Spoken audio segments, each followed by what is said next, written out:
बड'फा उपेन्द्रनाथ ब्रह्मआनो बर'फोरनि आरो आसामनि ट्राइबेलफोरनि राजनैतिक चेतना, सामाजिक चेतना आरो जाति हिसाबै माबोरैहाय थांनानै थानांगौ, गावनि राव, गावनि हारिमु, गावनि परम्पराखौ लानानै बेनि चेतनाखौ लाबोदों।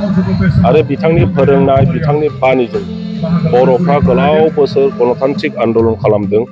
आरो उनावहाय बे गणतान्त्रिक आन्दलना जाफुङैनि खारनावहाय माखासे माने अस्त्रधारी संगठन खुलिनानै गावनि जिबनखौ दान होनो हानाय बेबायदि साहस बर' मानसिफोरनाव फैदों बा ट्राइबेल मानसिफोरनाव फैदों। आरो गमामायै बिथांनि नाजानायनि फिथाइ हिसाबैनो 1993 आव BAC होननाय मोनसे राजनैतिक एरेन्जमेन्ट बेवहाय खालामनाय जादों। बेनि उनाव 2003 सनाव BTC होननाय सेपारेट मोनसे पलिटिकेल एन्टिटी एरेन्जमेन्ट बेवहाय खालामनाय जादों भारतनि संबिजितनि 6 शेड्यूलनि आधाराव। बेनि उनावहाय थांनाय 2020 सनाव आरोबाव BTR होननानै मोनसे एकर्ड खालामनानै बेनि एडमिनिस्ट्रेशनखौ सोलाय सोल' खालामनाय आरोबाव खालामबावनाय जादों।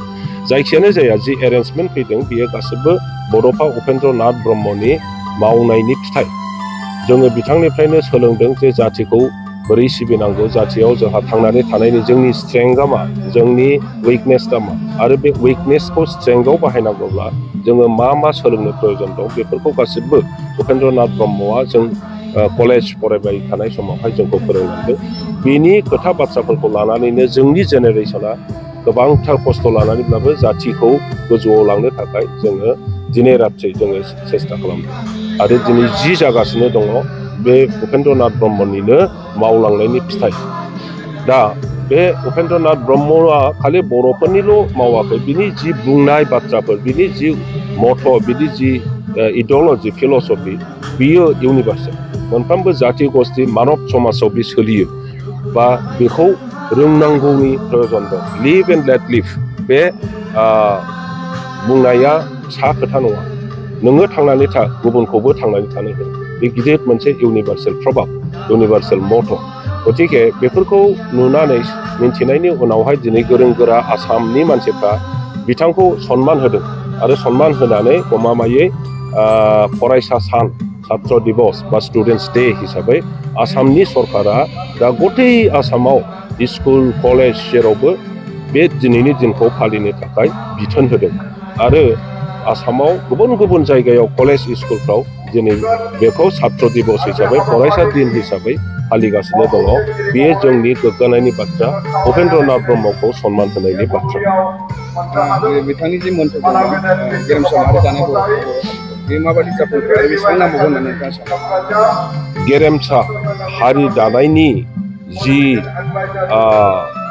खोथा बेखौ बड'फा उपेन्द्रनाथ ब्रह्मआनो जोंनो होलांदों, हारिनो होलांदों।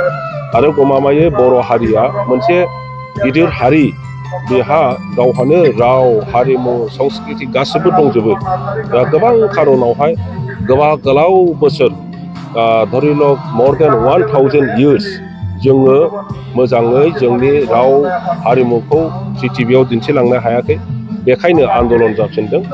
खारन जोंनि जिनावनो हाबनानै दङ जे जोंहा गावनिनो राव हारिमुखौ लानानै आलादा मोनसे आइडेन्टिटि लानानै थांनानै थानो हानायनि भारतआव गणतान्त्रिक अधिकार दङ आरो सांबिधानिक अधिकार दङ। दा बिथांनि बुंलांनायाव जों बर' हारिया बा आसामनि ट्राइबेल हारिया जेरैबायदि खामानि मावनानै दिनै राजनैतिक भाबे, अर्थनैतिक भाबे, शिक्षा भाबे जोङो समाज भाबे जों जेरैबायदि आगोलदों, बेनो प्रसेसआ। दा मावबावनांगौ गोबां दङ। भाषाया 8 शेड्यूलाव हाबबाय। दा 8 शेड्यूलाव हाबदोंब्लाबो बे भाषाखौ, बिनि थुनलाइ, बिनि लिटारेचार, बिनि गासिबखौबो मावफुंजोबनांगौनि खामानि दङ। आरो कालचारनि बेलायाव जोंहा गोबां फोसाबनांगौ, फेहेरनांगौनि दङ। गेलेनाय, जोंनि टेक्न'लजियाव, जोंनि एडमिनिस्ट्रेसनाव गोबांथार मानसि बानायनाय, ह्यूमेन रिसोर्स, शिक्षा गोनां मानसि, गियान गोनां मानसि, सास्टेनेबल मानसि बानायनो जोंहा दासिमबो मावबावनांगौ गोबां दंथारो।